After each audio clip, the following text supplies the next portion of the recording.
definitely time to get started. Welcome to the Environmental Law Institute. My name is Chandra Middleton. I'm the Director of the Associates Program here at ELI. That means I am in charge not only of education and outreach, but also membership.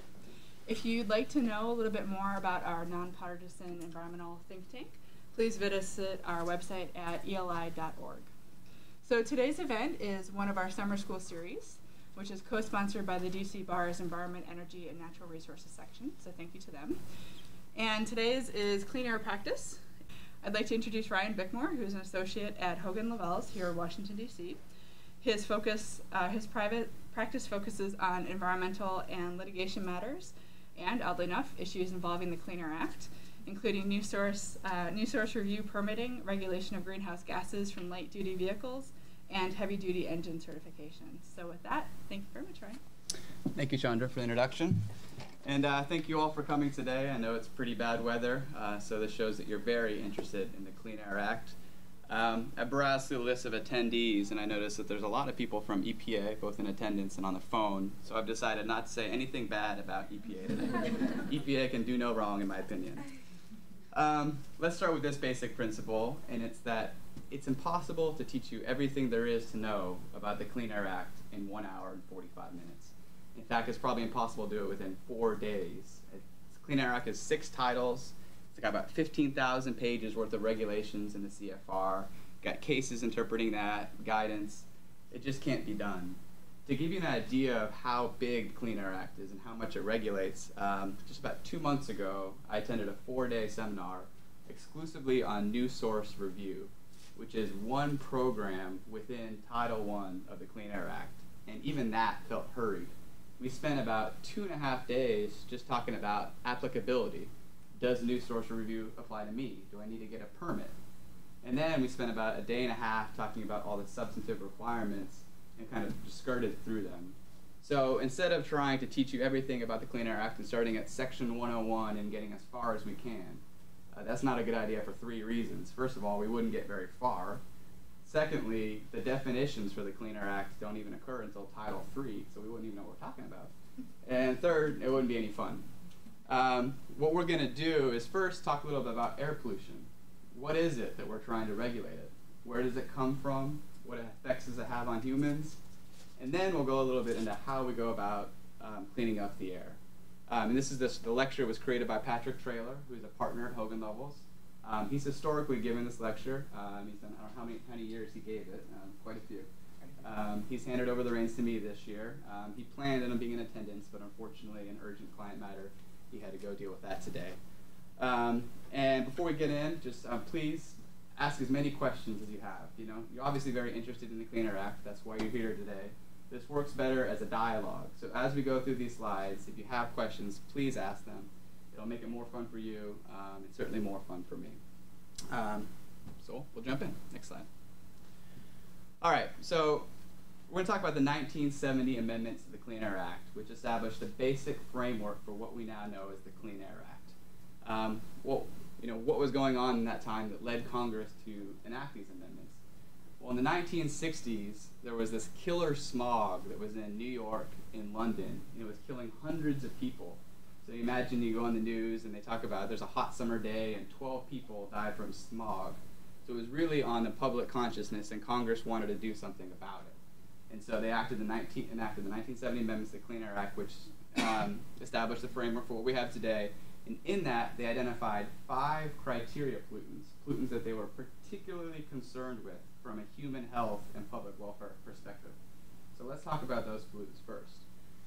The first is particulate matter, PM. It's the first of many acronyms you're going to hear today, and it's an easy one. You'll see it as PM, PM10, PM2.5.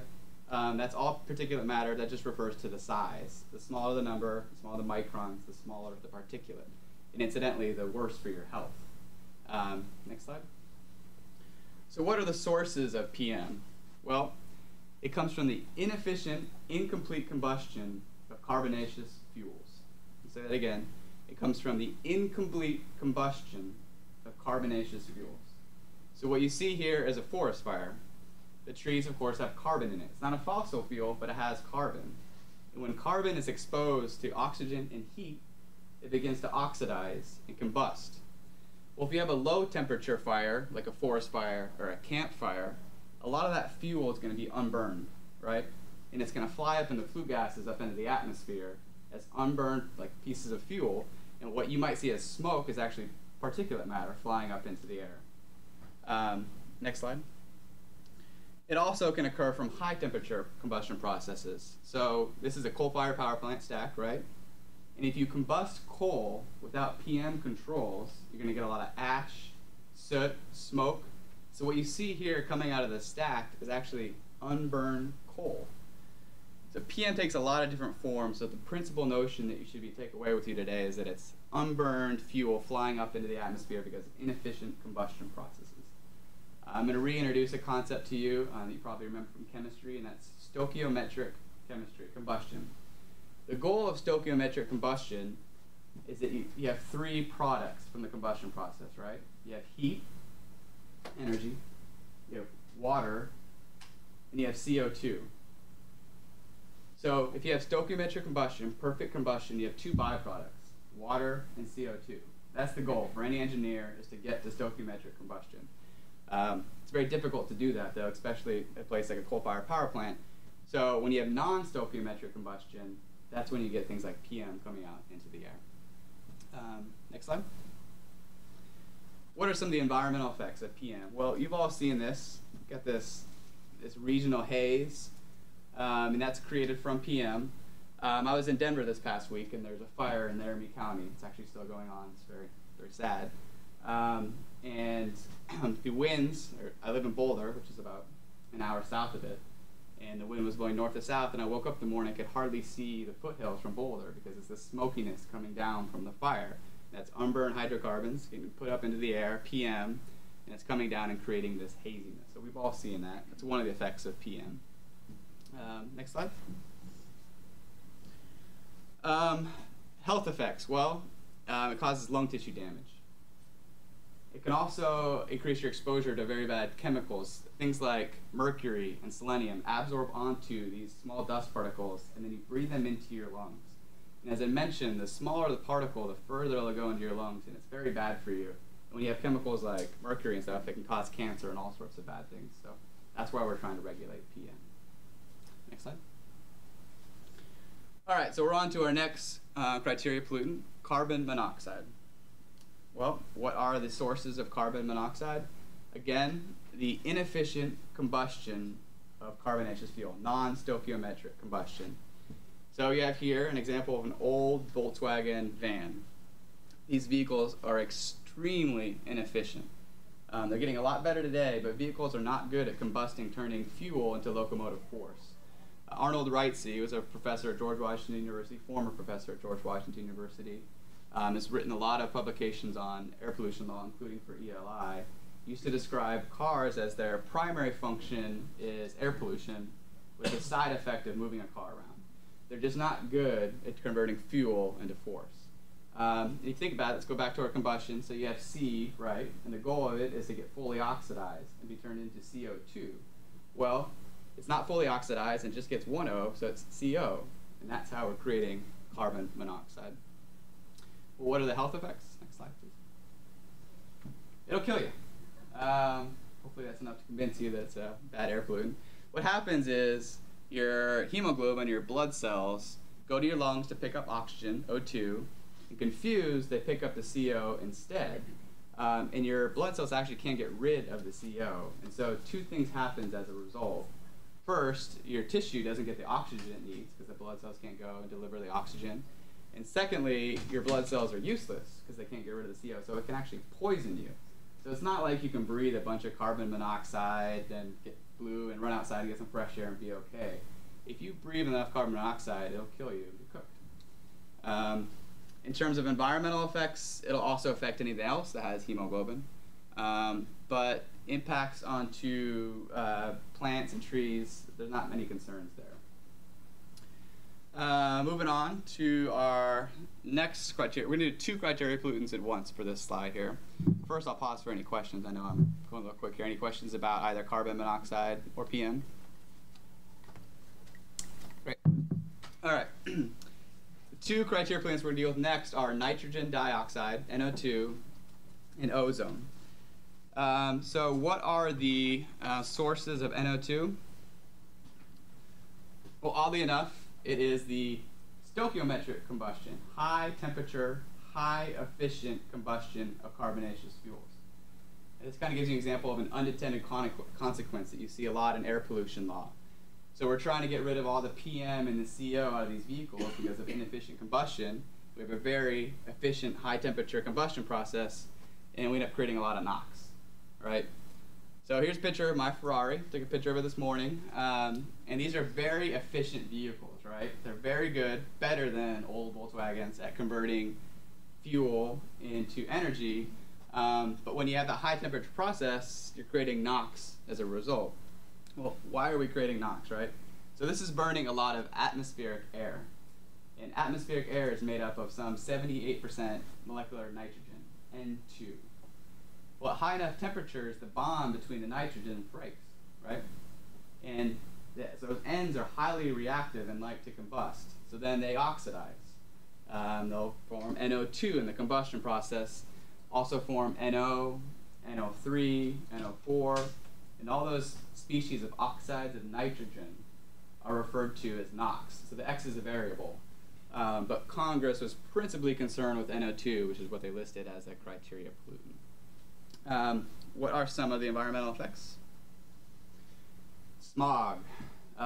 We've all seen this. So this is a picture of LA, right? And when the smog, remember where my brother lives, and when the smog is bad, it is really, really bad. Nobody wants to live in this, right? Well, I guess a lot of people do live in LA, but again, this is why Congress was enacting the 1970 amendments, because of the problem with killer smog. So how does nitrogen dioxide create ozone or smog, right? So the NOx is highly reactive, and it goes up in the atmosphere, and it reacts in the presence of heat and unburned hydrocarbons in this sort of witch's brew of chemical reactions to form smog. So it goes up in the air, and it forms ozone as well, which is O3. So O3 doesn't really occur from combustion processes as much, but it occurs when nitrogen dioxide, or NOx, is released into the atmosphere, and in the presence of unburned hydrocarbons and heat, it forms ozone. Just to give you an example, how to put this all together in the context. I was in Denver last week, as I mentioned, and on Wednesday, I was working from the Denver office, and I was looking out my window, and I had this beautiful view of the Rockies. It's just amazing. I'm not getting any work done because I'm just looking out at the Rockies, the snow cap, and I'm wondering to myself, why do I live in DC? I need to move out here. This is fantastic.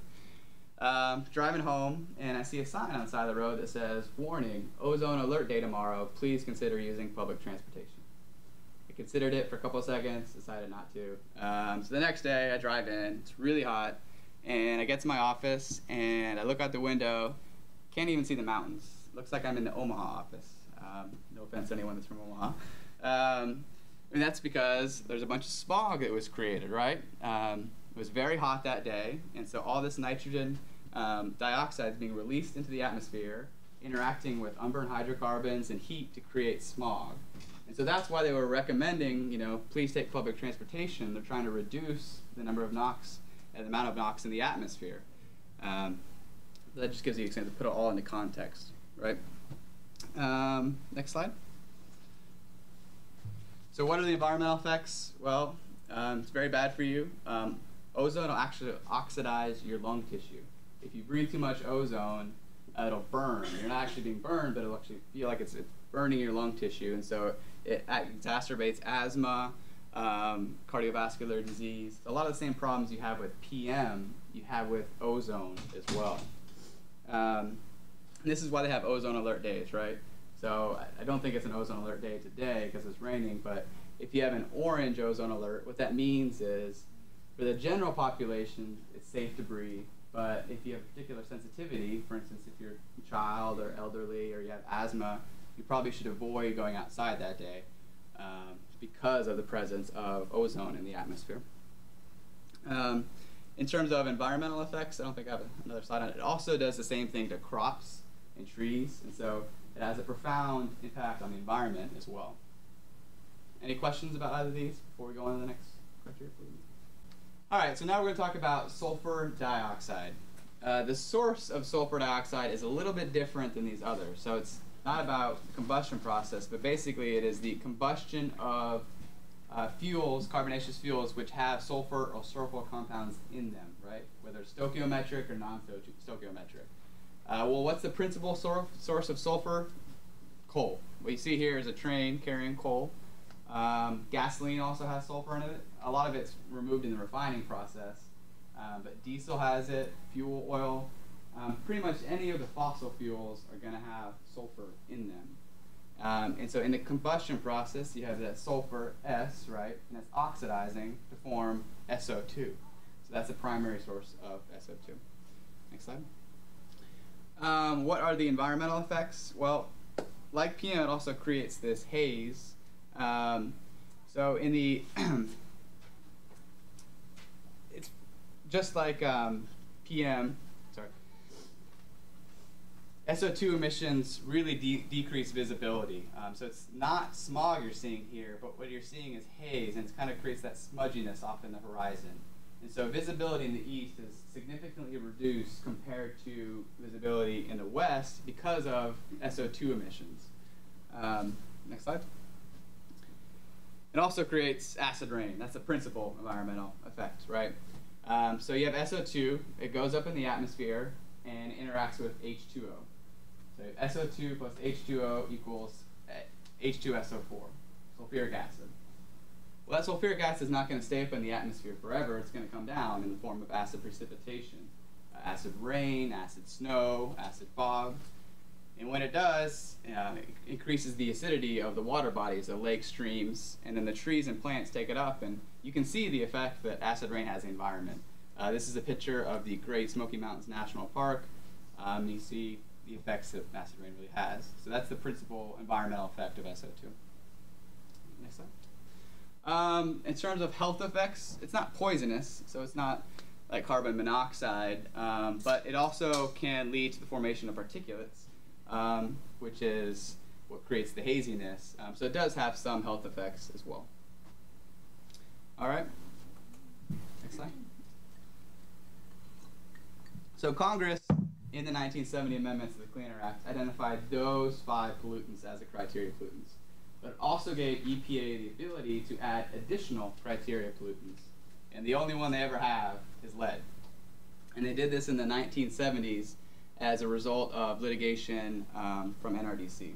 They had a court order to add this as a criteria pollutant. Well, what are the sources of lead? Leaded gasoline. Well, who put leaded gasoline in their car this week? I didn't put it in my Ferrari.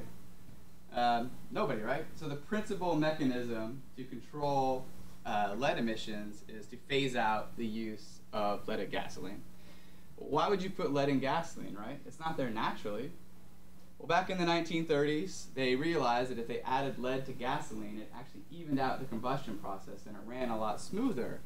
And they thought, oh, this is a miracle chemical. We'll just add lead to gasoline and it'll make it better. Well, that's another example of unintended consequences, right? Years later, after they realized the effect from lead, they found this other miracle chemical, MBTE, right? Oh, great, you know, this works just as well. We'll add this to our gasoline, smooth out the combustion process. Well, they figured out that's a very strong groundwater contaminant. And any tank that's leaking is going to be shooting out MBTE like a plume, and so they had to phase that out as well. And now there's similar concerns with ethanol. So basically what it tells you, if anyone comes to you and says that they have a silver bullet solution to fixing air pollution, they're probably not thinking through the issue entirely, and that, you know, there may be some unintended consequences. It's a complicated issue, and there's rarely a single easy solution to these problems. All right, so that's the criteria pollutants. And before we move on to how we regulate them, do you have any questions about these? Yes? Sorry, you said with so you said with the sulfur dioxide emissions that they're more I guess potent in the east. Is that just because they're more coal plants on the eastern side of the United States, or? Right, there's a lot of coal plants. Do I have to repeat that question too? Okay, yeah. So the question is, I said that there's more sulfur dioxides on the east side. Is that because there's more coal plants? And the answer partially is yes. There's a lot of coal-fired power plants in the Ohio Valley. But the prevailing winds also go generally north and northeast.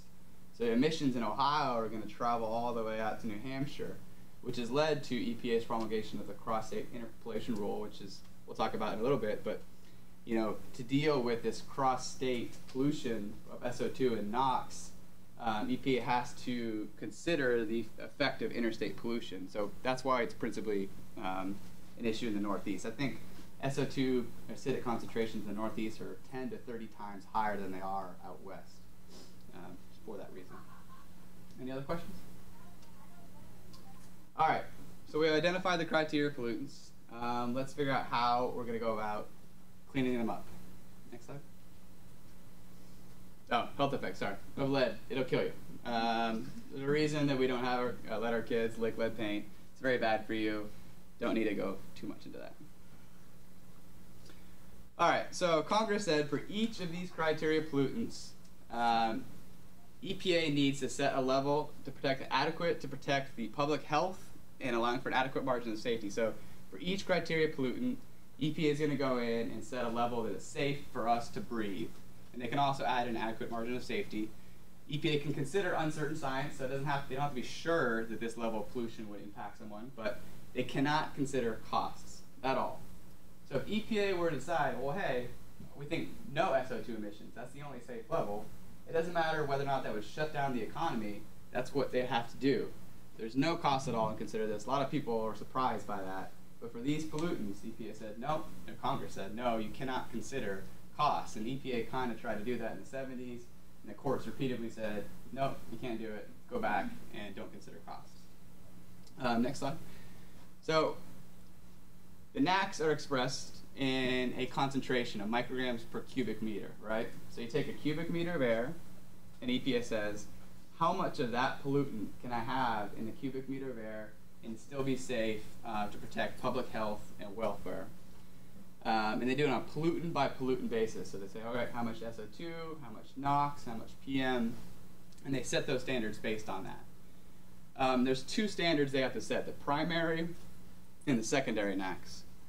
The primary NACs has to be sufficient to protect human health. The secondary NACs is to protect human welfare, so the environment. Historically, there hasn't been a real big significance in that because EPA has interpreted primary pretty broadly to include environmental effects. And so the primary and the secondary NACs for all but one criteria pollutant have been the same. The only one that was different was SO2, and SO2, the secondary NACs was much lower. But increasingly, it's actually becoming a bigger and bigger issue. There's actually an ELI lecture tomorrow because a lot of environmental groups are trying to petition EPA to lower the secondary NACs for ozone. When EPA established its most recent ozone NACs, they kind of admitted that it's not sufficient to protect against acid decomposition. And so they're saying, oh, well, you have to set the ozone secondary NACs at that level to protect against that. So if you're interested in that issue, you should definitely sign up for that seminar. I think it's still open, right? So historically, it hasn't been a big issue between primary and secondary because they're the same, but more and more now it's becoming a hot button issue. And particularly if CO2 ever gets listed as a criteria pollutant, that's going to be a big issue because there's not a lot of primary direct human health impacts from CO2, right? It's more secondary impacts to the environment that we're talking about. So if CO2 is listed, then the primary versus secondary issue will come up again. So in 1970, Congress said, everybody, you have to be in attainment by 1975. You got 5 years, perfectly healthy air from LA to New York. Well, didn't happen. We still have a lot of areas of the country that are not in attainment.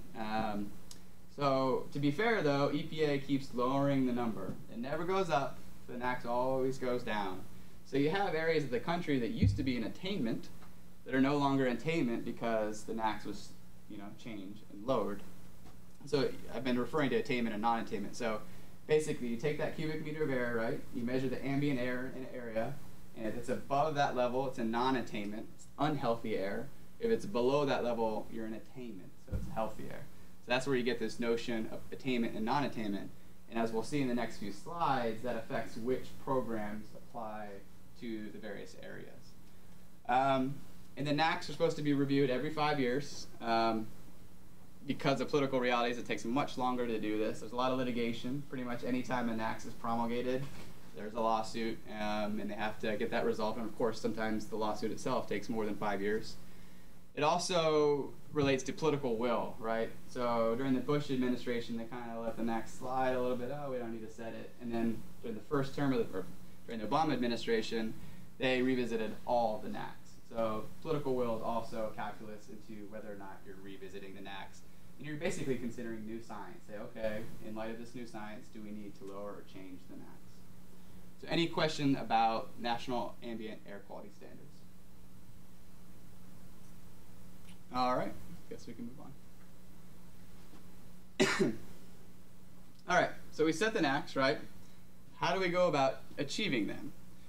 Well, Section 107 of the Clean Air Act divides the whole country up into AQCRs, which are air quality control regions, right? They generally follow pre-existing political boundaries, so think on the county level, these are what various AQCRs.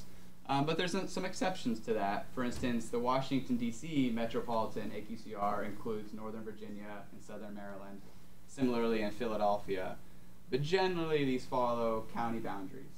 And so you go to each AQCR and you ask, all right, is this AQCR an attainment for each of the criteria pollutants? So you do an analysis for SO2, attainment or non-attainment. You do it for NOx, attainment or non-attainment. And so then once EPA sets the NACs and says this is what your air quality needs to be and divides up all the country into AQCRs, it's the state's jobs to implement them, right? So this is where you get a notion of kind of cooperative federalism. So the federal government says this is what you have to have safe air. In the states, you have to implement it. Some might refer to this as an unfunded federal mandate. But it makes a lot of sense, or Congress, probably thought about this issue because you don't want the federal government getting involved in local decisions.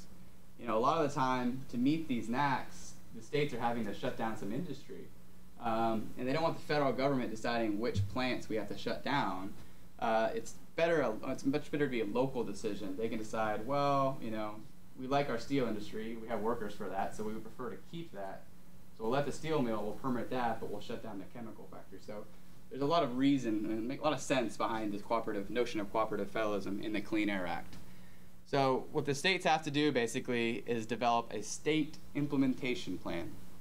And what that is a collection of state statutes, states regulations, basically implementing this roadmap for how we're going to get all of our AQCRs into attainment. Because again, the goal of the Clean Air Act is to get everything into attainment. It's not just to divide up the country and say, all right, this is what you have to do, but it's to get everything into attainment. And the state has to give a plan to EPA. I guess next slide.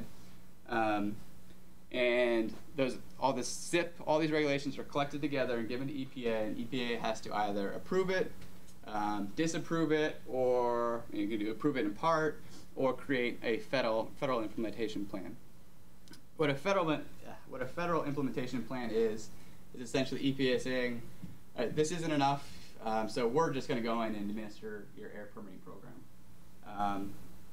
Usually states don't want that to happen. They want to have control as to which sources get air permits, right? And so if EPA comes in, first of all, it has to be EPA's regional office that's going to be doing these permits, and they're going to have like 3 people issuing the permits for the entire state. So it's going to be very slow for one. But states like to have the authority to decide who is going to get a permit. And until 2011, there hadn't really been any instances where EPA promulgated what's called an unfriendly FIP, basically saying, all right, if you're not going to do it, we're going to do it. Prior to that, EPA would only issue a FIP when they issue basically a new rule, and they want to give time for the state to develop their own regulations and get that in line and get it approved. But with the new greenhouse gas rule, which we'll talk about later today, Texas said, nope, we're not going to do it. We're not going to require our new sources to regulate or consider greenhouse gases. And EPA said, oh, yes, you are. Here's your FIP. And so now EPA, Region 6 in Dallas, Texas, administers the permitting program for Texas, at least the greenhouse gas portion of it. So if a state doesn't get its act together, EPA is going to come in and do it for them. And there's a lot of incentives for states not to let that happen. Any questions about this notion of cooperative federalism or SIPs? Yeah. Thanks for asking all the questions so far. So I guess this is kind of a big question, but things like cross-boundary pollution, how do you work out regulating stuff at a state level or at a county level if some of your pollution is coming from out of state? That's a very good question. So the question is, how do you deal with cross-state pollution, right? You know, companies are not stupid. If the requirement is that they don't interfere with the local air quality, what they're going to do is build a giant stack. They put some bunch of fans in there and shoot up their pollution in the atmosphere, and it's going to go somewhere else. And so they're not going to interfere with the local air quality. Well, Section 110 of the Act has a provision by which a state, for instance, let's talk about New Hampshire, right? They want to have good air quality, and so they've driven a lot of the industry out of the state, and they say, we want good air. But you have Ohio that has a lot of power plants, and because of their emissions, all that pollution, a lot of that pollution goes up to New Hampshire. So New Hampshire says, wait a minute, okay, EPA, you need to go call in their SIP. It's called a SIP call. Call in Ohio SIP and tell them that they need to regulate those sources better so that we don't have problems getting our air quality attainment. And so there are provisions by which to do that, and that's actually the basis for EPA's authority to promulgate the CrossState Air Pollution Rule.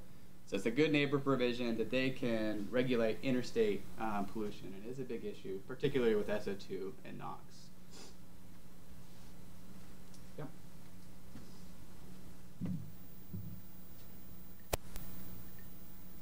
you talk about what happens when EPA delegates authority to the state but they don't have a SIP? So they're just, I guess, implementing the SIP, but do they have more sort of flexibility than if the regional EPA office were implementing the SIP? And then another question after that. All right.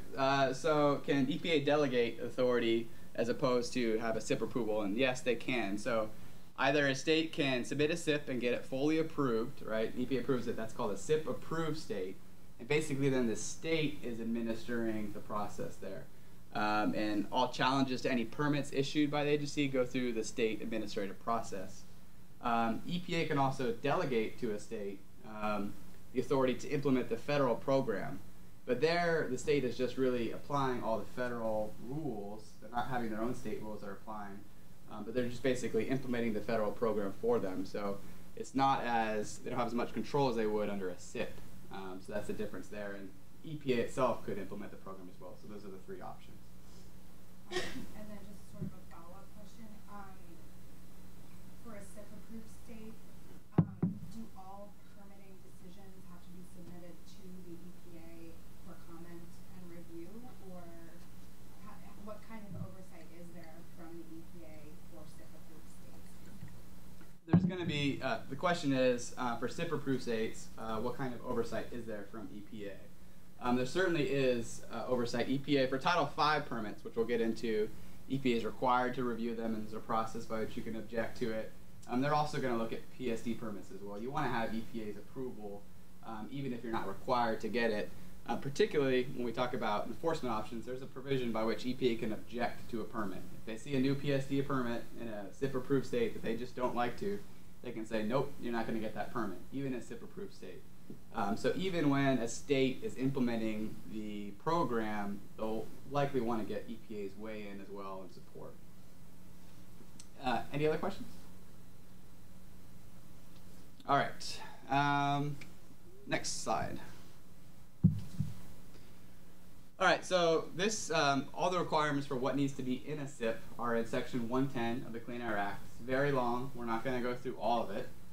In fact, the Part 50, Part 51 of 40 CFR are actually the regulations about what needs to be in SIP, and they're even more detailed. But just to give you a general idea of what needs to be in a SIP to get it approved is it has to be enforceable emission limitations or other control measures, right? The state has to be able to enforce the emissions limits. If they're going to give a permit and it says you can't emit more than this, the state has to be able to go after that source if they go over that limit. You have to collect air quality data, right?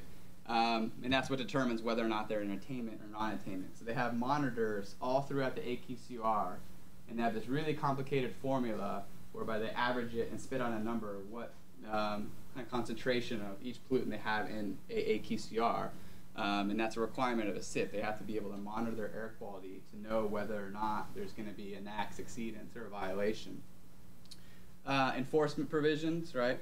Have to prohibit sources from contributing to interfering with the NACs. So if one source is known to be contributing to a NACs violation, they have to be able to go to that source and shut them down or require them to install air pollution controls. Emissions monitoring and reporting. We can't just guess what kind of emissions. We have to know what kind of emissions are coming from each source, and the ability to periodically revise the SIP. Again, this is just a very brief overview of what is in these SIPs, but it gives you an idea of what is contained in a SIP. Any questions about state implementation plans? All right. All right, so this is an example of what might be in a SIP. For ozone, depending on what level of non-attainment you are, there's different requirements that apply. So for marginal non-attainment all the way to severe non-attainment, different.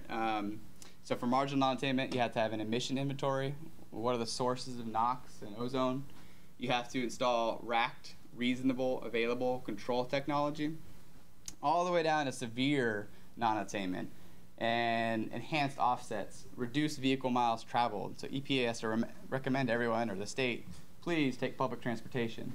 That's if you're in severe non-attainment. But the principal notion of this basically is the worse your air quality is, the more stringent your air quality, your SIP needs to be to get it approved by EPA. All right, next slide. All right, so we're going to talk a little bit about the PSD program, which is the Prevention of Significant Deterioration. And this applies to any source that wants to get a construction permit or any existing source that wants to make a major modification to its facility in an attainment area, right? So this is only in attainment areas. Each AQCR that's in attainment is divided up into 3 classes. Class 1 are areas that we want to really protect the air quality, including primarily visibility, but also other impacts, and those are going to be your national parks. So all the national parks are Class 1. Everything else is pretty much Class 2. So it's really, I don't even know why there's a Class 3. So pretty much either your national park in your Class 1, and that needs to be particularly protected, or your Class 2 for purposes of the PSD program. And so for Congress, for the PSD program, these people are in attainment, and they didn't want these areas, to race to the bottom, to say, okay, we're in attainment, we have good air, but now we know what the attainment level is, so we're going to build a bunch of sources and get right up to that level of attainment and non-attainment. So they wanted to keep these areas that are in attainment clean. And so they established this notion of increment, which is essentially taking a snapshot of all the emissions in the area, right? Looking at, figuring out how much emissions are in that AQCR, doing a little bump up in that, establishing an increment and saying, okay, this area can't get above that increment. And what that's doing is preventing these areas that are in attainment from getting worse and into non-attainment. And the PSD program requires basically, it's again a review, it's a construction permit, a construction authorization for new sources and for major modifications. I think I have some time to go into more detail in the PSD program. So what does the PSD program apply to?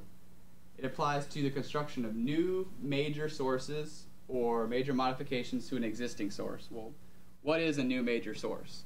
It is a source that has the potential to emit 100 tons per year of any of the criteria pollutants if you're one of the 28 listed source categories. So if there's a list of 28 types of sources, right? And if you're one of those and you have the potential to emit 100 tons per year of that pollutant, then you're a major source. Or if you're not, if you have the potential to emit 250 tons of any other pollutant, right? Well, how do you figure out what your how do you figure out whether or not you meet that threshold? And they measure it by potential to emit. So first of all, they take basically what your facility would emit running 24 hours a day, 7 days a week, every week, basically 8,760 hours a year. They look at how much would you emit if you ran that way. Nobody's going to run that way, of course, but this is analysis of what your potential to emit is. And if that number, all your criteria pollutants are below the thresholds, then you don't have to get a PSD permit. But a lot of times, because you're estimating what your emissions would be if you're operating 8,760 hours a year, you're going to be well above that threshold. You also have to consider basically enforceable limitations in that PTE as well. So if a source takes a restriction, basically saying, all right, we'll take an operational limit, we're only going to operate X number of hours per week, then you can consider that in your PTE. So if you have an enforceable restriction, you can lower the amount that the source is projected to emit, essentially, for purposes of this applicability analysis. EPA used to say that has to be federally enforceable to count. The court said no, it can be state as well. So there's still some ambiguity there. But basically, if you take restrictions, you can get below that threshold and not be required to get a PSD permit. And a lot of times sources are right on that threshold of whether or not they are a major source. So the idea then is to take as many restrictions as you can to avoid the PSD program, because there's a lot of substantive requirements that apply once you trigger PSD. And so if you trigger PSD for one pollutant, you have to do an analysis of all of the pollutants in the program, right? So let's say you're one of the 28 listed source categories, and you have 102 tons per year of SO2 emissions. Well, you're a major source because you have more than 100 tons per year of a criteria pollutant, and you're one of the 28 listed source categories. You have to do a PSD analysis for all the pollutants now. And so you have to look at your NOx, you have to look at your PM, you have to look at your carbon monoxide.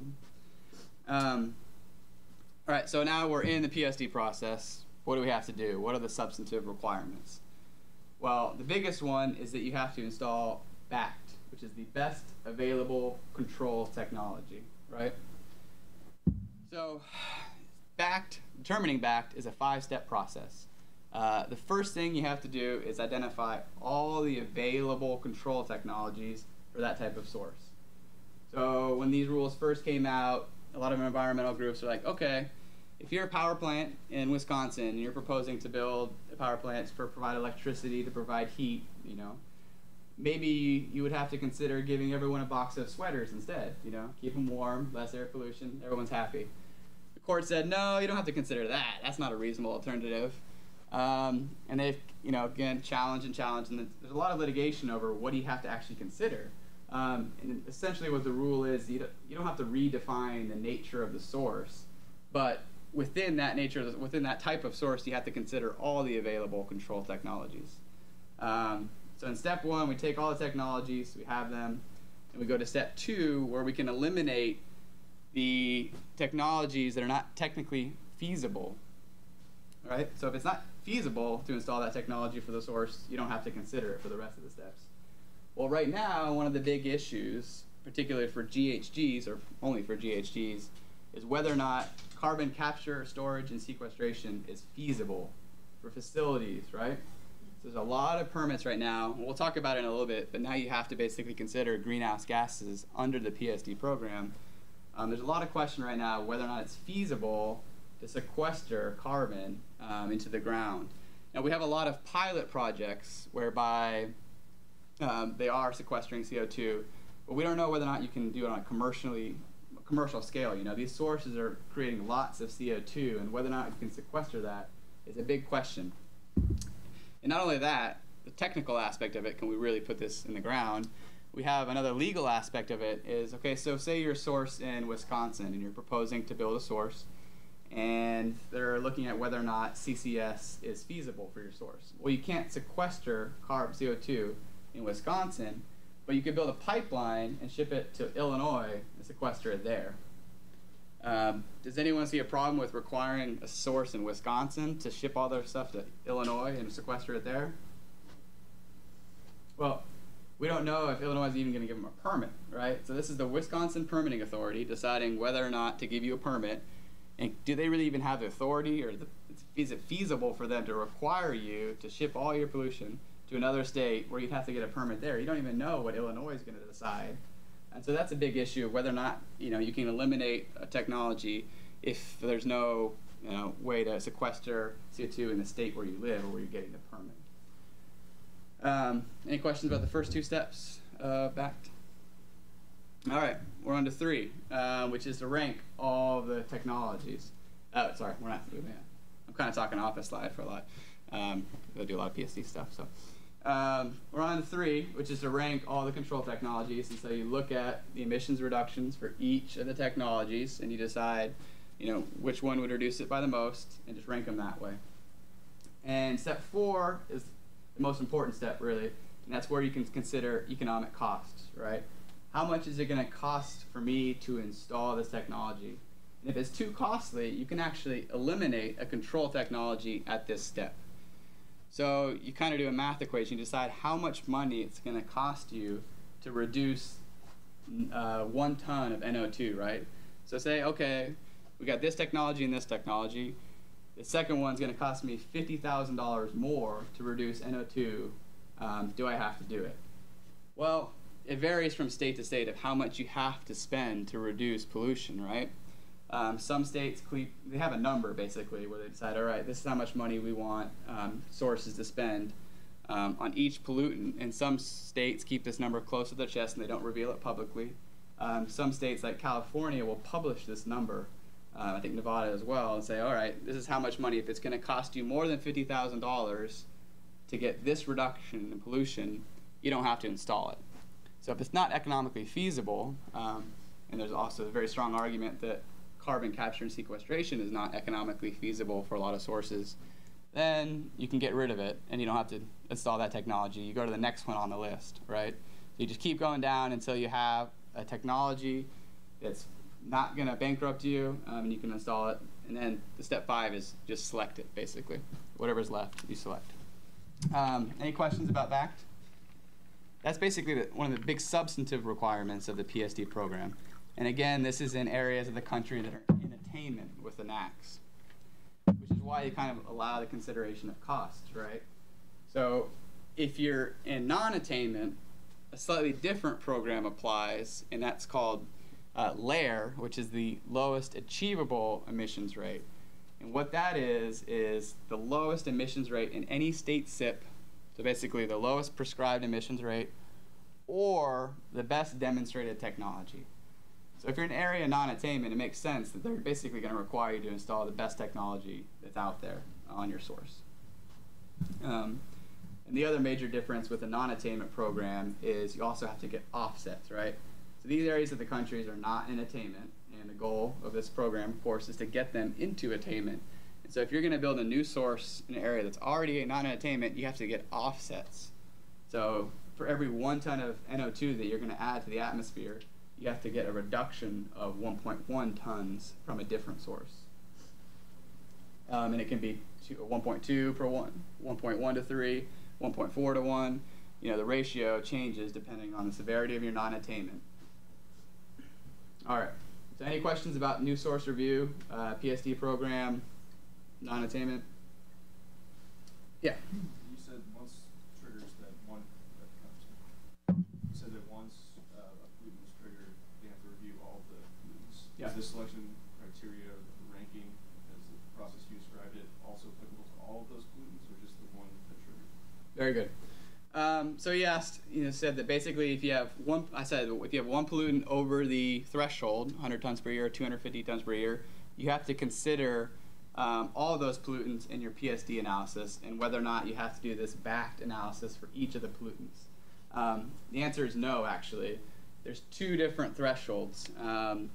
So once you're in PSD, so you have one emission source that's emitting over the threshold, you're looking at all the pollutants, but there's also a second test. And you can eliminate the analysis if it's not emitting at a significant level. So it's called a significant impact level, right? And so the SIL for NO2 and for SO2 is 40 tons per year. So you're in PSD because you have 102 emissions of 102 tons per year of SO2, and you have 35 tons per year of NOx. You're not going to have to do a BACT analysis for NOx because you're below that significant impact level, which is 40 tons per year. But if you're emitting 45 tons per year of NOx, right, you're going to have to do BACT analysis for NOx because you're above that significant impact level. Note that you're not emitting more than 100 tons per year of NOx, right? But you still have to do all the PSD requirements because you're in it for SO2, right? And it's above the significant impact level. So it's like a 2-tiered test. And that's based on the de minimis principle in Alabama Power, that basically for these insignificant emissions, you don't have to consider these requirements. It's a good question. Another question? But that's assuming that you're in an attainment, that NOx is in an attainment 2 and not non-attainment, because the pollutants don't all, the zones aren't designated all at the same time. Each pollutant can be either in attainment or non-attainment. That's a very good, so he's saying that's assuming that you're in attainment for NO2, and that's correct. So, you do the attainment analysis for each pollutant on a pollutant by pollutant basis. And so if you're in non-attainment for NO2, you're going to have to do the non-attainment requirements. So in this scenario, we've been assuming we're in attainment for all the criteria pollutants. But the one difference in the non-attainment program than the PSD program is it's not like if you're above the threshold that you're going to pull all the pollutants in. It's on a pollutant by pollutant basis that you apply the non-attainment program. So that's one of the big distinctions between the two. Another question?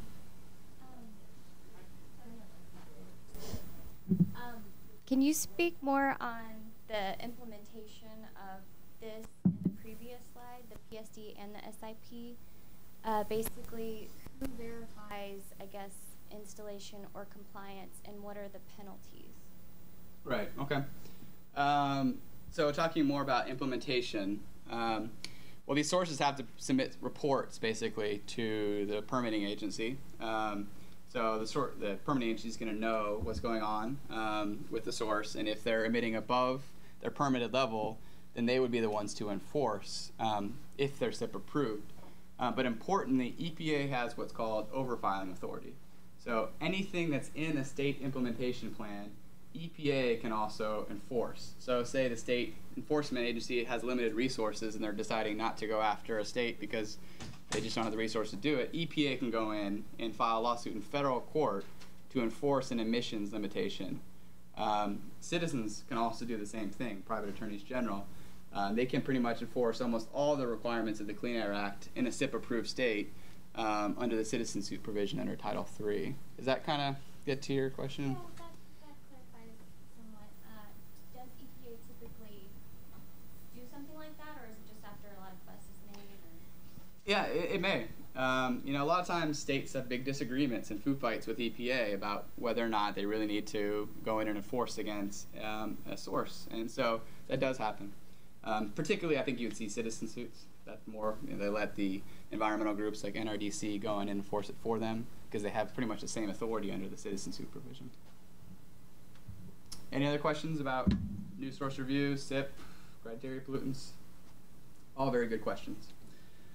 All right, moving on. All right, you and what army? So what if the state says, nah, we don't care about air quality. We're going to let industry come in and, you can't do anything about it. We're a state, do what we want. Well, what tools does EPA have to force that state to, implement the NACs? Next slide. Well, EPA has 4 tools, and they're all very big tools, right? So first, EPA can put restrictions on federal highway funding. That's a big deal, right? And EPA has never even had to threaten to use that, but the fact that they have the authority to restrict highway funding if a state doesn't get in line and comply with the NACs and get a SIP submitted is enough, right?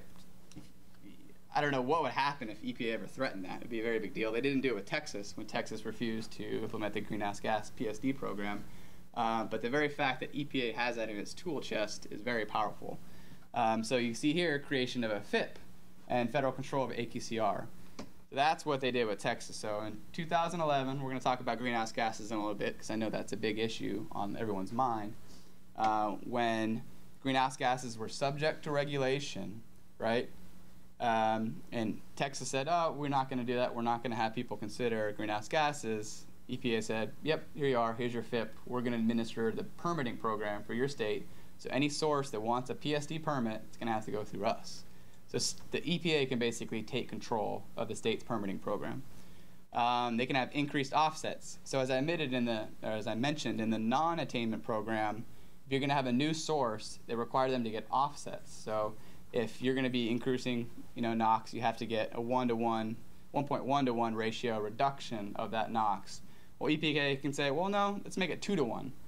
You can effectively basically stymie construction in an area because those offsets are not easy to get. So EPA can increased offsets to whatever it wants, really. And finally, EPA can refuse a specific construction permit. So as I mentioned earlier, EPA has the authority to come in and say, after a PSD permit is issued by a state, they'll say, no, we're going to veto that permit. The source is going to say, well, why'd you do that? And EPA is going to say, no good reason, your state's fooling around, go talk to your governor, right? So these are 4 very powerful tools that EPA has, the most powerful being highway funding restrictions. They haven't used it, but the fact they have it is enough. And so that's why states are pretty good about, implementing these plans. So that's how that's how EPA can enforce the NACs. Any questions about that? Yep.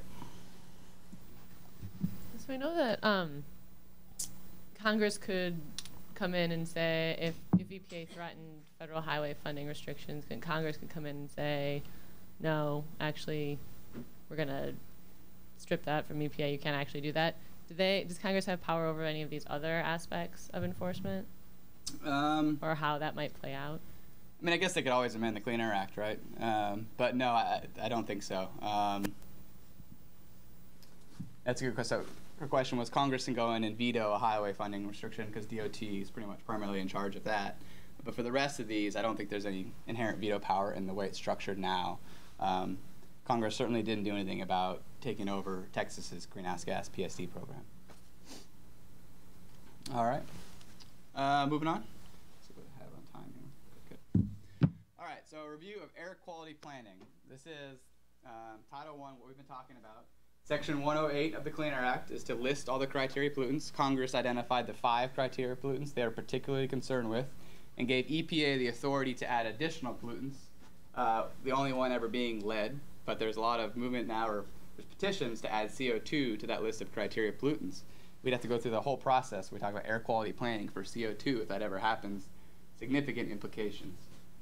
Section 109, right, set NACs for the criteria pollutants. So EPA has to set a level that's safe, adequate margin of safety for the public. Section 107 divides the whole country up into AQCRs, and each of those AQCRs, the state has to get them into attainment, or at least have a plan, a framework plan to get them into attainment. Section 110 is the creation and adoption of state implementation plans. Sections 160 through 169 are the attainment area requirements. So the PSD program that we're talking about, that's all in Section 160 and 169. And sections 171 through 193 are the non-attainment area requirements. So this is a review of air quality planning. Next slide. Take a bigger step back. All right, so here's the big picture. This is the Clean Air Act, the various programs. So what we've done here is Title I, air quality planning. And it's only taken about almost 45 minutes to get through that. So it's pretty clear we're not going to be able to go through all of this today, and that's why I opened my lecture with saying it's impossible. You can't do it. But air quality planning is the framework of the Clean Air Act, and so that's why we spent so much time on that, because that's really the heart of the Clean Air Act. So that's within Title I of the Clean Air Act. You have a whole separate program applicable to hazardous air pollutants, right? That's in Section 112 of the Clean Air Act. So these are chemicals that are really bad for you that can cause cancer. And so Section 112 regulates that. Basically what EPA does is they set categorical limits for different types of sources. So for coal-fired power plants, they'll set the MACT, basically it's called the maximum achievable control technology for that type of source. And so if you're going to build a new coal-fired power plant, you have to go to the regulations for the MACT and comply with that for their hazardous air pollutants. They do it category by category. We also have the new source performance standards. It's kind of confusing because we just talked about new source review, right? Well, there's a whole other program that was in the 1970 amendments, and that sets categorical standards for different types of sources as well. So if, again, we have let's do a widget factory or coal-fired power plant. There's no NSPS for widget factories, but you have a coal-fired power plant, right? You're going to build it. There are NSPS set for that program, and what it kind of is EPA is not trusting states too much to do this case-by-case analysis and decide what control technology should be installed, but Congress is saying, or EPA is saying, well, this is the minimum of what you need to install for this type of source. Really, they're not as important as the new source review program because, they kind of get outdated. EPA enacts says this is what the NSPS is for this type of source, Well, in a couple years, that control technology could be not as efficient, and when you're in the case-by-case type review, like under PSD or new source review for non-attainment, that's going to be much more stringent. So that's kind of the program that controls the new source review. But there is this whole set of regulations out there. They're not too difficult to comply with, right? If you have one of the types of sources that's subject to the NSPS, you just kind of open up the CFR and say, all right, we're going to put all these conditions in our permit. But they're out there. And one thing to note is those are emissions-based. They're not a specific technology, but they're emissions limits. But they do enact them with a technology in mind. You know, like a low NOx burner is going to get this limit, so we're going to require that. So even though they're emissions limits, they kind of have in mind what technology would be used to achieve that. But they don't prescribe the type of technology to be used, just an emission limit to be achieved. So Title I also has enforcement, non-attainment PSD. So gone through that. Title II, a whole provision dedicated to mobile sources. Cars, trucks, airplanes, even non-road vehicles like lawnmowers. Very expansive. We're not going to have time to really talk much about it today, but it regulates emissions from the vehicle, right, and also the fuels that drive them. You know, so we're regulating greenhouse gases from mobile sources now. That was the endangerment finding that EPA made, and so we'll talk a little bit when we get to greenhouse gases about the new proposed rule for model years 2017 to 2025, but we are regulating greenhouse gases from mobile sources. That's one of the bigger issues, but that's essentially a fuel efficiency standard, you know, because you're going to get CO2 in the process. That's the goal of stoichiometric combustion, is to turn carbon to oxidize it fully into CO2. But if you go more miles on less fuel, that's how you reduce CO2 emissions. All right. We've gone through this, and we finally get to general provisions, definitions. I don't know why it's there. Actually, I do. Back in the 70s, the Senate, when they were drafting legislation, they would put the definitions at the end of the act, whereas the House would put the definitions at the front of the act. And so this is a Senate bill, and so that's why you have the definitions in Title III. But very important, right? So you got to go to Title III to get the definitions of these various terms in the Clean Air Act. And that also has the citizen suit provisions in Title III. I mentioned them briefly, but basically there's 3 citizen suit provisions. Citizens can sue if a source is violating any of the conditions of its permit, right? They can also sue EPA if it's not complying with a mandatory duty, a non-discretionary duty in the Clean Air Act. That's where you get a lot of these petitions to list CO2 under as a criteria pollutant, is under that provision. And the third one is if a source is operating without a proper permit, a PSD permit or a Title V permit, citizens can sue there. And so those are the 3 citizen suit provisions. And they're enforcing it in federal court, SIP approved or not. Title IV is noise pollution. You don't need to know that. I don't even know what that really is. Not really used a lot. Title IV-A is the acid rain program, and this was enacted by the 1990 Clean Air Act amendments. And it's a very interesting program because it's market-based. You know, the rest of the Clean Air Act is command and control, but this is very innovative in that it basically gives allowance to utility sources that emit SO2 and NOx, and they base those allowances on historic emissions. And they say, okay, if you emit more or less than this allowance, then you can sell your excess allowances. If you emit more, you have to go buy allowances. It's a cap and trade program for SO2 and nitrogen dioxide. It's been very successful. You know, it makes a lot of sense to you because sources can kind of decide for themselves whether or not they're either just going to install a very expensive control technology, or instead they can just go out and buy allowances. The one issue you have with cap and trade programs is hot spots. You know, is there going to be areas of the country that are particularly affected because you have a cap and trade program? That's a bit difficult, but this program has been very successful. And it's actually the framework for the Kyoto Protocol's cap and trade program for CO2.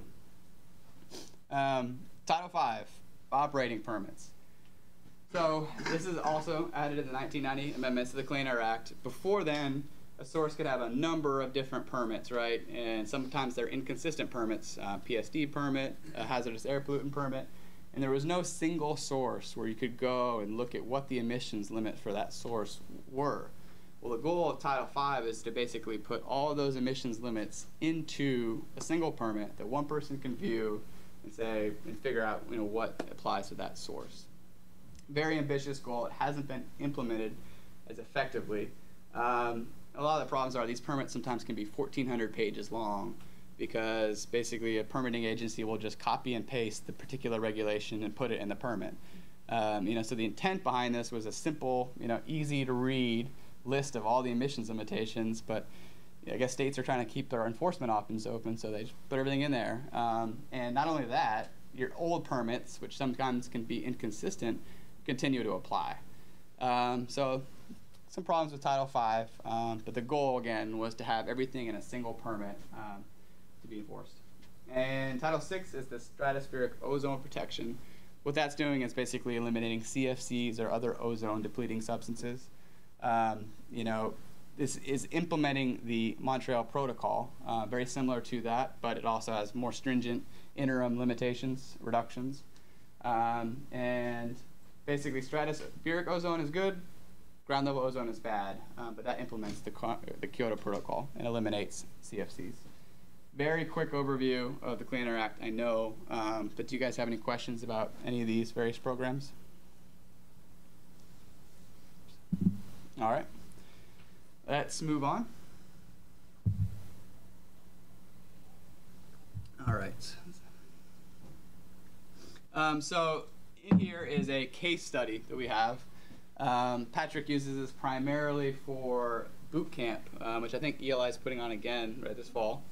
And for the boot camp, you have 3 hours to talk about the Clean Air Act instead of an hour and 45 minutes. So we won't have a lot of time to really fully go through all of the stationary source of this whole case study, but it's in the material so that you can kind of look at it when you have your own time. But we can quickly go through some of this. What we have is a case study for a coal-fired power plant in New Jersey where The Sopranos was filmed. And the reason that we use a coal-fired power plant is not because it's particularly dirty, but it triggers a lot of these programs, right? You're going to need a PSD permit. You're going to need a Title V permit, an acid rain permit. Pretty much everything except for the mobile sources and the stratospheric ozone provisions are going to apply for a coal-fired power plant. And I think on the next slide we actually list out everything that applies. Right. You also need NSPS, the New Source Performance Standards. So there is an NSPS for coal-fired power plants, so they have to go and look at the regulations and put that into the permit. All right, we have a question from the internet, several of them. Do you think that the Bush, Kammer, and CARE rules, which is the CrossState Air Interstate Pollution rules, were illegal, and why? The argument they are illegal is that they ignore MACT requirements, invent a trading scheme that has no authority under the Act. And do you think that the Obama tailoring rule is illegal, and why? And the argument is that they are illegal because once you declare CO2 a pollutant, we'll get to that one. So we're going to talk about the tailoring rule in a little bit when we talk about greenhouse gases. So we'll get to that. Do you think that, so let me give a little bit of background on the CrossState Air Pollution rule before I answer this question. So back in 2005, under its authority under the Good Neighbor provision, Section 110, where EPA can go to states and say, all right, you need to reduce your emissions so that the emissions don't affect other states. The Bush administration enacted a cross-state, I forget the actual, it's CARE rule, which in 2008, the court said, no, that's not enough. And I guess the question is, do I think that's illegal? I guess I agree with the court. They struck it down. They said in the interim, because this is good that you're trying to address cross-state interstate pollution, we're going to leave this in place for now, but then you have to establish a new rule that's better than this, and you need to do it soon. So EPA is under very stringent requirements to get this new rule out and put into place, and so they enacted it in 2011, and it's in place now, the cross-state air interpollution rule and interstate pollution. That's been challenged in the D.C. Circuit.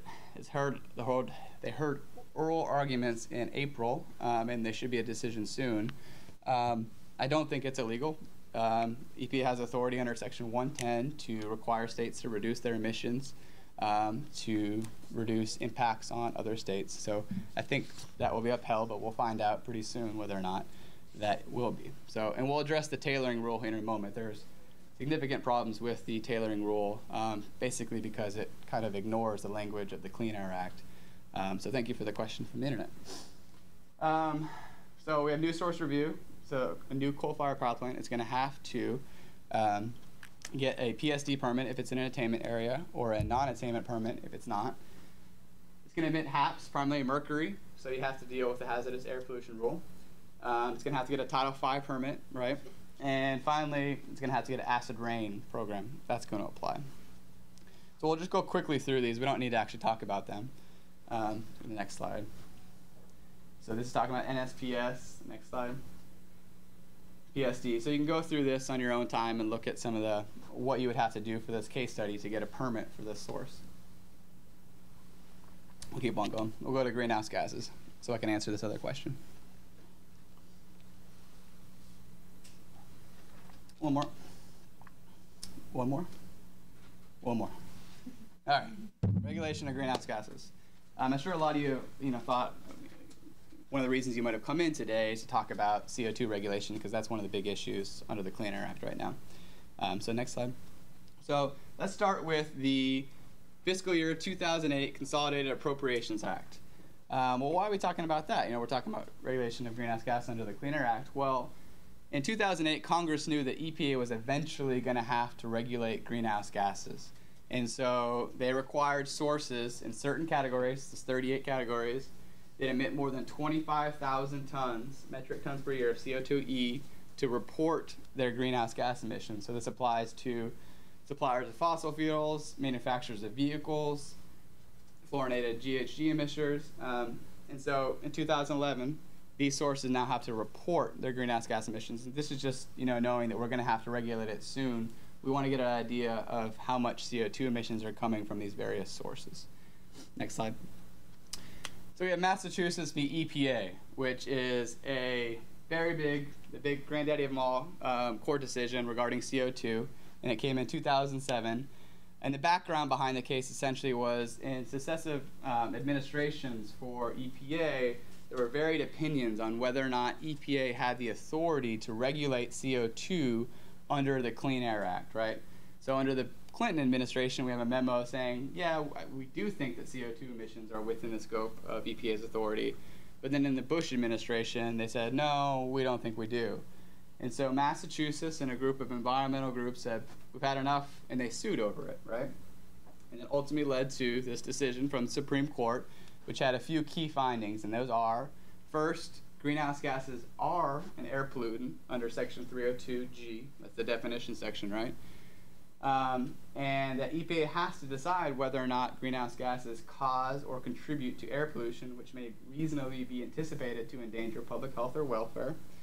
And also, finally, ordered EPA basically to think about the issue. So the court required one of three options, basically that EPA determine that it does endanger public health, human health or welfare, that it does not, or that the scientific uncertainty is so profound that they can't make a determination at this time. So the Supreme Court didn't really drive an outcome, but they ordered EPA to basically make a decision. And ultimately they did, next slide, in 2009, they made an endangerment finding. They said, CO2 emissions from mobile sources are reasonably anticipated to endanger public health or human welfare. And in that endangerment finding, they summarized all the evidence, right? So human activity has increased the number of greenhouse gases in the atmosphere. The climate is warming. We're doing it, and it's projected to continue. And then they talked about some of the human health effects that climate change has, and that's increased temperatures, also air quality problems, right? So the higher temperatures creates more ozone, climate-sensitive diseases. And on the next slide, you'll see some of the welfare impacts, which is what we more commonly think of when we think of global warming and climate change, which is sea level rise, implications for water use, agriculture and forestry impacts. So that's under review under the DC Circuit right now. This rule, or this finding, and the next two rules we'll talk about are all under review. They've been briefed, they've been argued, there just hasn't been a decision yet. And the decision is going to have significant implications on all these programs. But that finding was made, and as a result, EPA issued its light-duty vehicle greenhouse gas emission standard. So this applies to model year 2012 vehicles and beyond. right? And as I mentioned earlier, it's essentially a fuel efficiency standard. So the way you reduce CO2 is you increase the amount of miles that you can travel using gasoline. This rule was challenged and is under review in the DC Circuit as well. But in the interim, EPA has gone ahead and proposed a rule for model years 2017 to 2025. The final rule is expected sometime this summer. The idea is kind of they're trying to get this out for the potential different administration. And one of the interesting issues, I think, with the light-duty vehicle being proposed is how do you treat electric vehicles, right? So traditionally, we measure emissions from the tailpipe of a vehicle. So you look at the emissions, you look at the CO emissions, the NOx emissions, and that's your compliance value. Well, an electric vehicle doesn't have any emissions, right? So the question is for the GHG standards, if there's no CO2 coming out of the tailpipe, shouldn't their compliance value be 0, right? Well, EPA said you have to consider upstream emissions. So EPA before this in the mobile source context has never considered upstream emissions. It's only looked at emissions from the tailpipe. That's primarily because the upstream emissions, and we're talking about the emissions from refining of gasoline, have been pretty much the same for all sources of, for diesel and gasoline, it's the same. So they don't look at upstream emissions, but for electric vehicles versus gasoline vehicles, there's a significant difference in the upstream emissions. I think it's about 3 times as much greenhouse gases are created from electricity generation, right, than in gasoline production. And so EPA has proposed to, at least in about model years 21 to 2025, consider upstream emissions from vehicles, particularly electric vehicles, and they'll take a national average of how many greenhouse gases you generate from electricity, and they'll subtract that from the national average of how many greenhouse gases you generate with a gasoline vehicle, and that's the compliance value for the vehicle.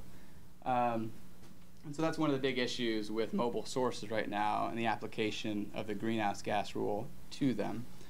Another issue is that they're trying to incentivize, the production of electric vehicles because they have a significant game-changing ability down the road, right? They don't emit, even though their fuel production creates more greenhouse gases, they don't emit any CO2 from the tailpipe. And in terms of reducing our CO2 long-term, electric vehicles provide a very good opportunity to do that. And so EPA, trying to incentivize people or manufacturers to produce them, has proposed 2 incentives for manufacturers. The first is that their compliance value is multiplied by 2. So right now their compliance value for CO2 emissions is 0. You multiply that counts as 2 cars, and the way that this program works is the manufacturer averages all the cars it sold. So it makes it better for manufacturers, or easier for them to comply with these standards if they're counting the electric vehicles they sell as 2, and also they're counting the tailpipe emissions as 0 for now. You know how I mentioned they're considering regulating upstream emissions, but not until 2021. Well, that's what their incentive is, basically. And it raises an interesting position because think about hybrid vehicles, right? They were introduced in 1994, but the percentage of new car sales that are hybrids is only 2.5% at this time. You see a lot more hybrids on the road. That surprises a lot of people. But EPA, recognizing the long-term benefits of this potential technology, are incentivizing it now, but that's under a lot of attack from both environmental groups and industry, oil industry as well. So that's one of the bigger issues in the light-duty vehicles at the moment. Any questions about that? Yep. Why choose to incentivize non-point sources, or to regulate first non-point sources instead of point source pollution? That's a great question. So our question is, why choose to regulate non-point sources instead of point sources? And that's one of the arguments is, look, if you want to regulate greenhouse gases from electricity generation, go and regulate GHGs from those sources. That's the best way to control CO2. That's one of the reasons that EPA has actually decided to consider upstream emissions, is because there's no current plan in place for existing electricity generating units to reduce their GHG emissions. And because there's more greenhouse gases emitted because of that process, They're saying, okay, well, we'll put it on car manufacturers and we'll measure your GHGs from that. So I think it makes a lot more sense to go look at the stationary sources first and reduce the emissions there. And it's getting more and more efficient as well with stationary sources. But right now, their existing sources are not subject to regulation. Hannah?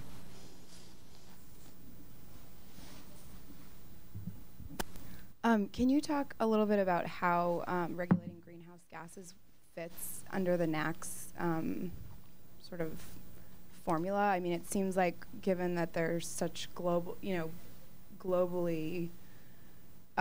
distributed, it's hard to, how would, a state be in attainment when China could be emitting greenhouse gases that would cause Minnesota to be not in attainment? Right. So do you think that it's a good way to regulate greenhouse gases? And so the question is, how would CO2 fit within this NAAQS framework?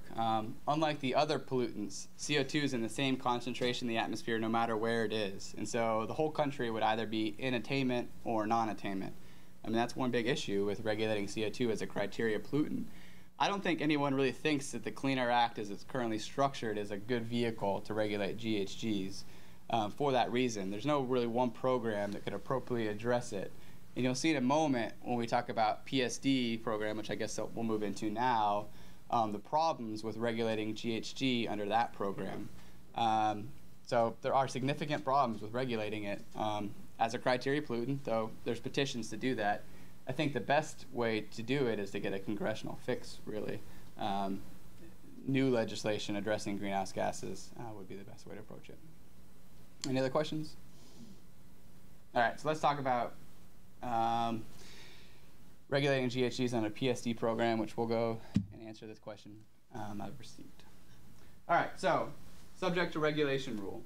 EPA issued this in 2010 and said, all right, well, greenhouse gases are not currently subject to regulation, but they will be subject to regulation on January 2nd, 2011.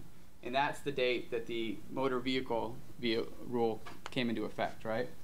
And so as of January 2nd, 2011, any PSD permits will be subject to greenhouse gas backed. And that states must implement a PSD program. So under the PSD program, it applies to any pollutant that is subject to regulation under the Act. And so since GHGs are subject to regulation under Title II by virtue of EPA's endangerment finding in 2009 and the rule regulating motor vehicles starting in model year 2012, they now have to be considered in the PSD context. And that's basically what the purpose of this rule was, is saying, all right, it is subject to regulation, so any new source that wants to get a PSD permit starting on January 2nd, 2011, you have to consider greenhouse gases. That is also challenged and is subject to review in the DC Circuit. Next slide. Well, what's the problem, right? So this actually goes directly to the question that was asked from the internet. And basically, the Clean Air Act is very clear on the thresholds that apply, right? So if you have 100 tons per year, if you're one of the 28 listed source categories, or 250 tons per year if you're not. Well, a large apartment complex is going to emit more than 100 tons per year of CO2 in a year.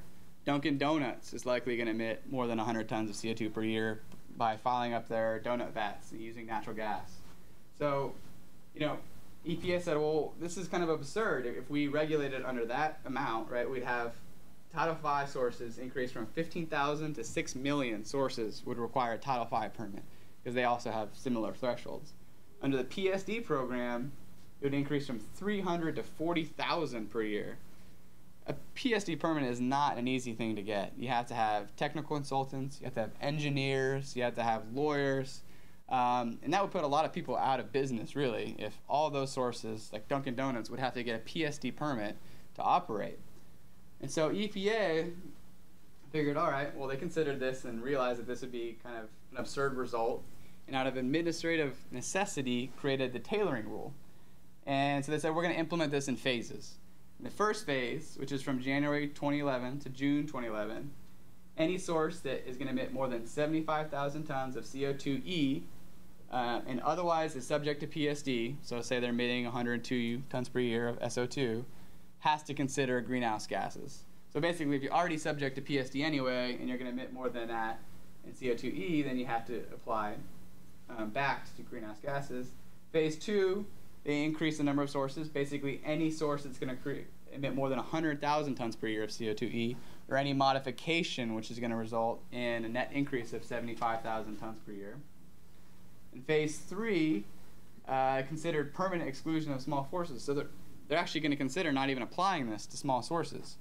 And then phase 4, and that's actually due in July 1st, 2012, that decision. In phase 4, the final implementation of the rule. And so, essentially, EPA said, recognizing this absurd result, kind of did it in phases, saying, all right, we're going to regulate these major emitting sources, and we'll decide later whether or not we need to apply it to smaller sources.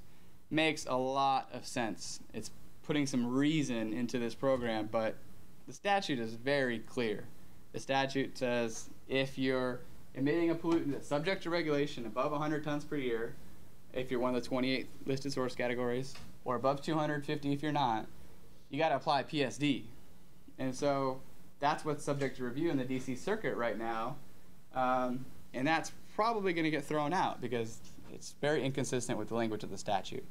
So what happens if EPA wins on the endangerment finding and wins on the light-duty vehicle rule, right, and loses on this? What we're going to have is all sorts of sources that were not subject to PSD otherwise be pulled into the program. And that's just not going to work. There's going to be a congressional fix that's going to probably occur pretty quickly because that's just not acceptable. And so that's the tailoring rule. Just like all the endangerment finding and just like the light-duty vehicle rule, they've all been briefed and argued before the DC Circuit. There's just no decision yet. All right. So I have a question from the internet. Aren't greenhouse gases handled under the Clean Air Act? They are. As you can see, the Supreme Court and Mass v. EPA decided that greenhouse gases are a pollutant and ordered EPA to consider whether or not they are reasonably considered to endanger human health or welfare. And as a result, EPA made the endangerment finding that CO2 emissions from mobile sources are going to could endanger human health or welfare. And that's where we get all these rules. Next question, is the greenhouse gas rule just increasing the standards to the Clean Air Act? It's adding another pollutant to the Clean Air Act. I don't think it's increasing the standards. It's increasing what sources have to consider when they're getting a new permit, right? So not only do they have to consider all the criteria pollutants and the hazardous air pollutants, they now have to consider whether or not their greenhouse gas emissions and have to apply back for that. And there's a lot of dispute, like I mentioned, about whether or not carbon capture and sequestration is feasible. So it's causing a lot of complications right now. And what is the difference between the two rules? Not sure which two rules. So I'll skip that question. Any other questions?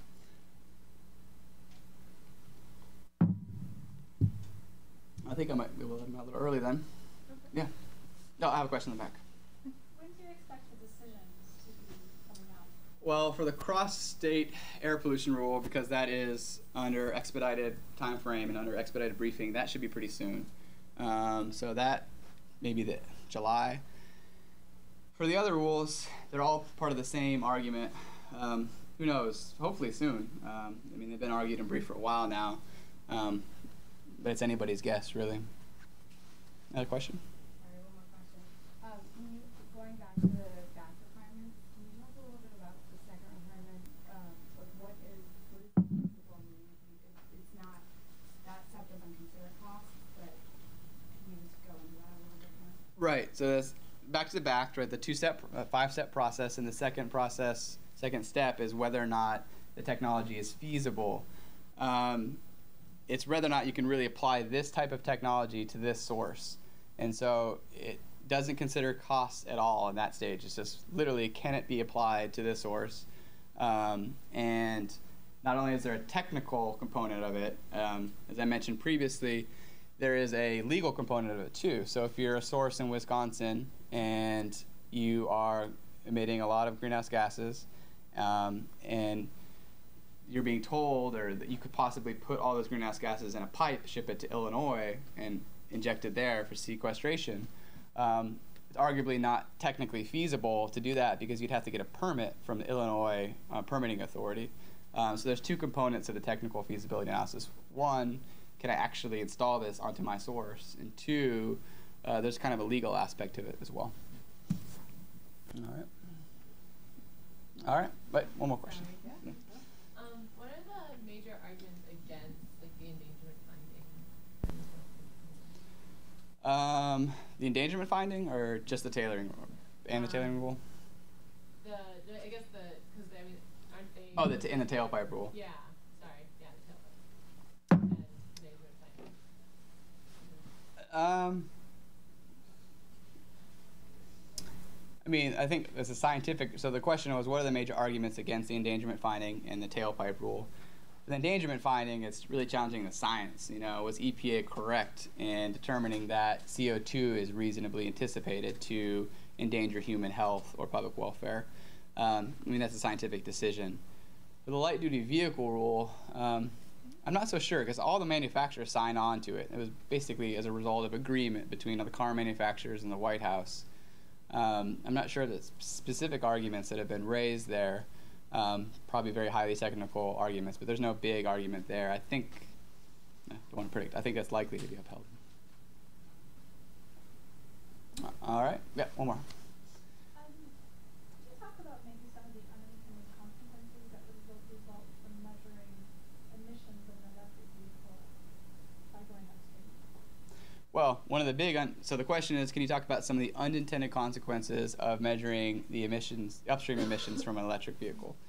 The first is it's very difficult to actually know what the difference is in the emissions because, you know, electricity generation, how much greenhouse gases emits, very regional. So in California, where there's a lot of renewable energy, the greenhouse gas emissions from electricity generation and gasoline production are very similar, actually. But in other parts of the country where there's not as much renewable fuel, there's a bigger difference. And so what EPA is proposed to do is take a national average of how much greenhouse gases are emitted in electricity production and subtract that or compare that to the national average for gasoline production. But where you have these states that are selling, like in California, right, you're being punished almost if you're selling a vehicle because the greenhouse gas emissions are not more because you're getting electricity from renewable energy. It's kind of disincentivizing manufacturers from creating electric vehicles because of that. And so that is a big consequence to that. The whole point of it, why they're called incentives, of course, is to get manufacturers to purchase them or to produce them. There's also incentives for consumers, you know, purchase incentives, tax rebates, etc. So one of the concerns is whether or not you have to let this technology take off. And if they put too many impediments in it to begin with, then electric vehicles won't be adopted at the same rate. Oh, from the internet, great. I'm not entirely sure what the note means. Okay. Can you discuss the status of the mercury rule and the ozone rule? Well, the ozone rule, I think you're referring to the CrossState Air Pollution rule, and I've said that it's been briefed before the DC Circuit, and they're expecting a decision soon. The mercury rule, I think that's also being challenged, so there's no decision on that as well.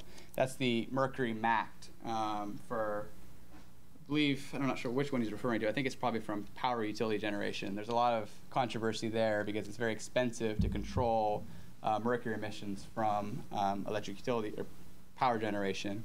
I'm not sure of the exact status of that. Thank you very much. All right, thank you guys.